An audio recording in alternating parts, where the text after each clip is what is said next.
इस धरती पर 5 ऐसे जगहें हैं जहां भोलेनाथ विराज करते हैं।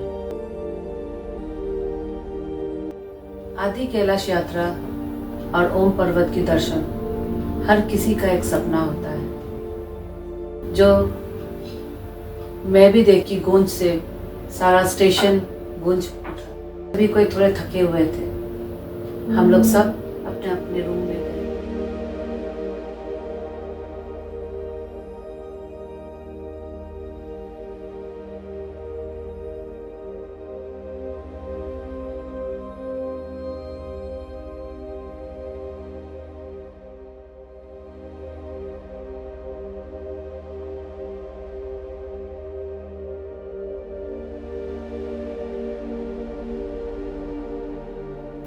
संध्या आरती शुरू हुई ठीक 7:30 बजे। मंदिर की घंटी बजी और हम लोग सब प्रस्थान हुए ऊपर मंदिर की, और जहां पर आरती शुरू होने वाली थी।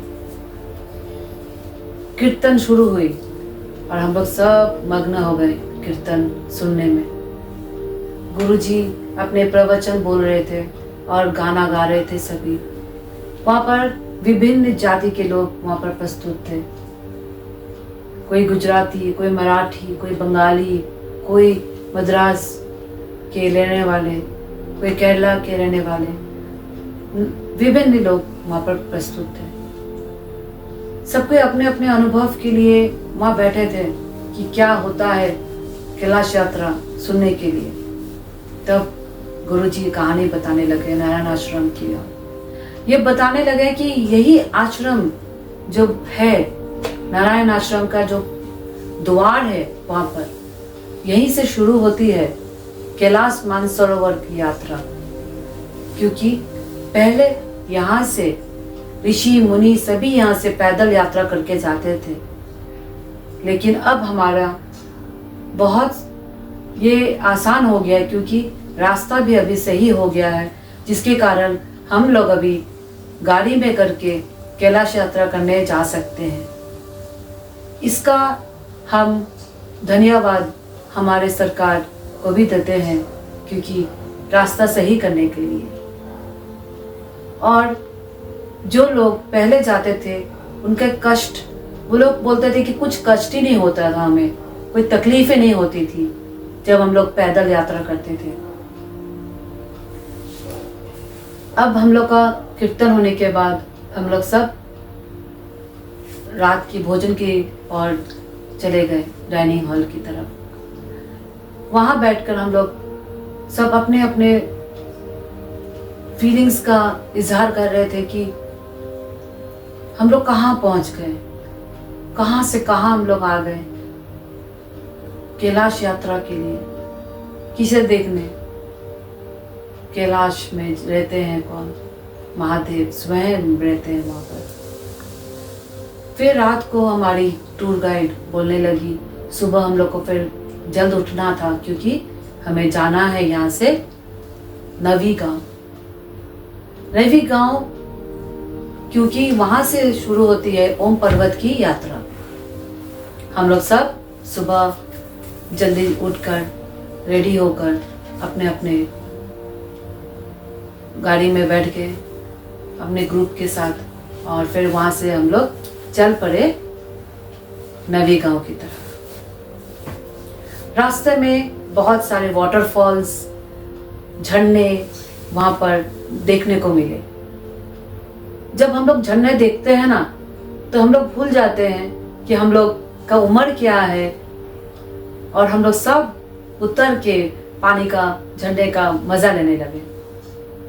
उतर के फोटोग्राफी हुई, फोटोशूट हुई। बीच में हम लोग वेट किए, थोड़ा चाय पिए। पीने के बाद हम लोग फिर अपने रास्ता की ओर चल पड़े।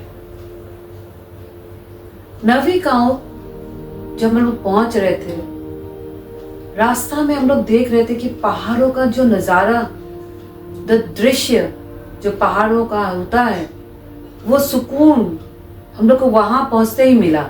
जो मैं कितने जगह गई हूँ घूमने, मुझे पहाड़ों बहुत पसंद है पहाड़ घूमना, लेकिन जब मैं इस जगह पहुंची, इस पहाड़ का एक अलग अनुभव, एक अलग कॉल, यू कैन से, बुलावा, जो वो लोग उनके तरफ जैसे मैं आंख उठा के देखती थी, लग रहा है कि मैं क्या देख रही हूँ, मैं क्या इस धरती में हूं कि कहीं और हूं।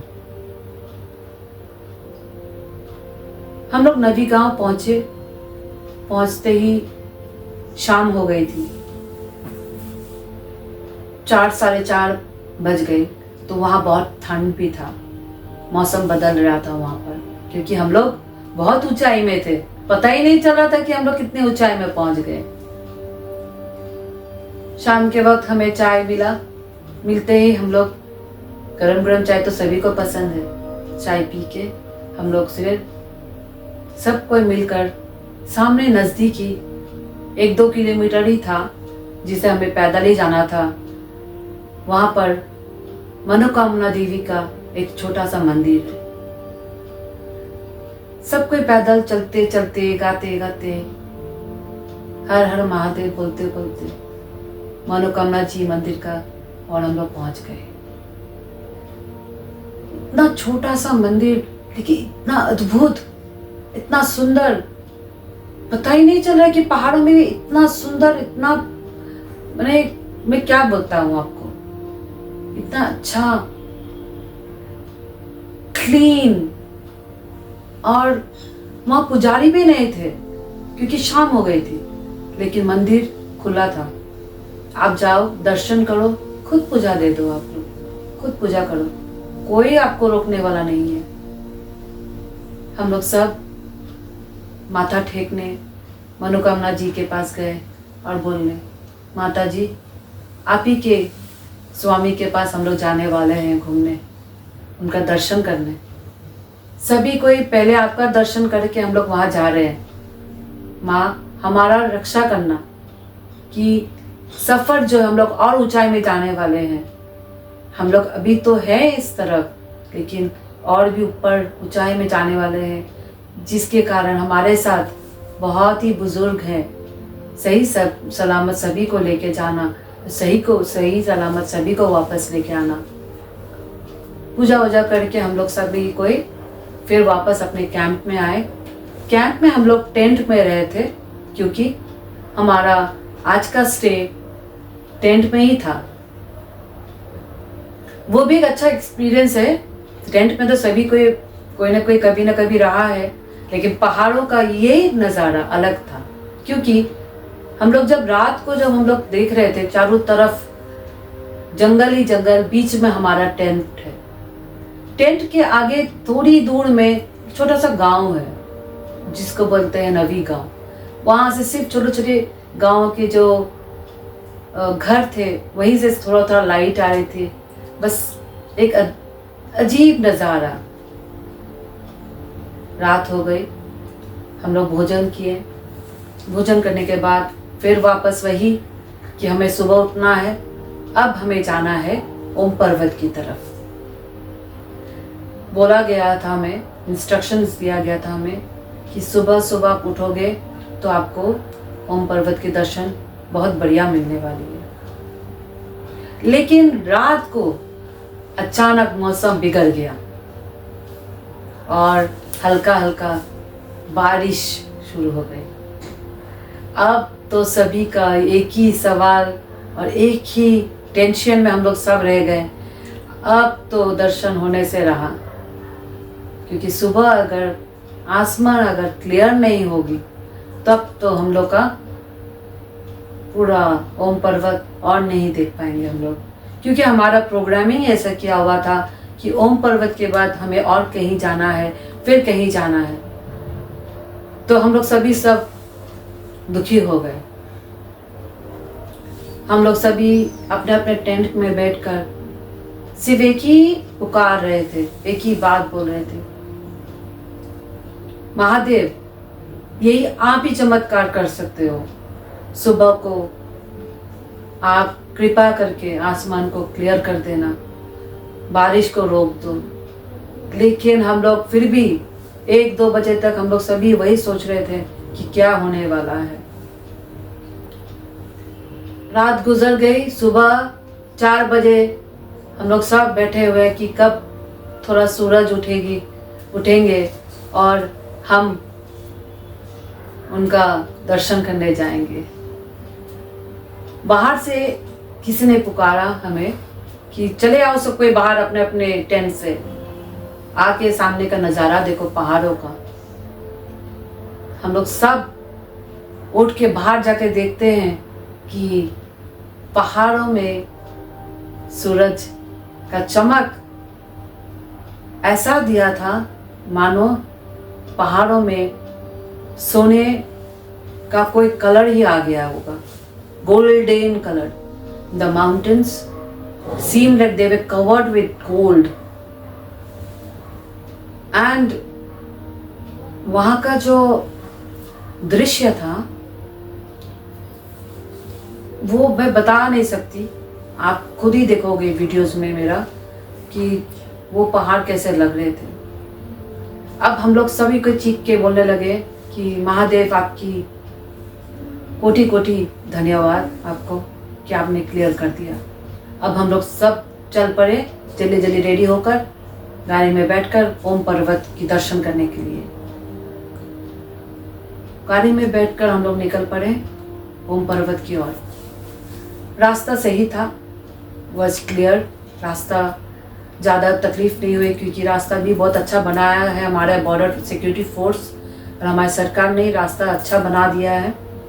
क्योंकि पहले जो लोग जाते थे वो लोग बोलते थे कि रास्ता में बहुत कठिनाई होती थी क्योंकि रास्ता बहुत उबड़ खाबड़ था, टफ रोड था, ऑफ रोड था, लेकिन अभी तो रास्ता सही था। बीच में एक गांव की तरफ जब हम लोग पहुंचे वहाँ पर चेक पोस्ट आती है जहाँ पर हमारा चेकिंग होने लगा। सिक्योरिटी चेक जो होता है हमारा वहाँ पर सब, क्योंकि हमारा जो पेपर्स बनते हैं कलकत्ता से आने से पहले वो सब डॉक्यूमेंटेशंस वो लोग चेक करते हैं कि हम लोग सही लोग जा रहे हैं कि नहीं। तो हमारे जो सिक्योरिटी जवान थे वहाँ पर वो लोग आके हमारे गाड़ी में चेक कर रहे कि हम लोग सही, हमारा जब पेपर्स लेके सभी का देखते हैं कि सही बंदे जा रहे हैं कि नहीं हम लोग दर्शन के लिए, कि कोई और बैठ जाते हैं। बिकॉज हम लोग ऐसा एक जगह में है जिसको हम लोग बोल सकते हैं कि सिक्योरिटी जोन में हम लोग हैं, जहाँ पर हमारा बॉर्डर सिक्योरिटी बहुत सख्त है। सिक्योरिटी चेक होने के बाद फिर हम लोग निकल पड़े। फिर आगे जाके और एक सिक्योरिटी पॉइंट था जहाँ पर ओम पर्वत जाने के पहले एक पॉइंट आता है जहाँ पर फिर सिक्योरिटी चेक होता है, जहाँ पर आर्मी का बेस कैंप जो होता है मिलिट्री का, वो लोग चेक करते हैं, हर एक गाड़ी चेक करते हैं, हर एक जो सवारी है उनको चेक किया जाता है।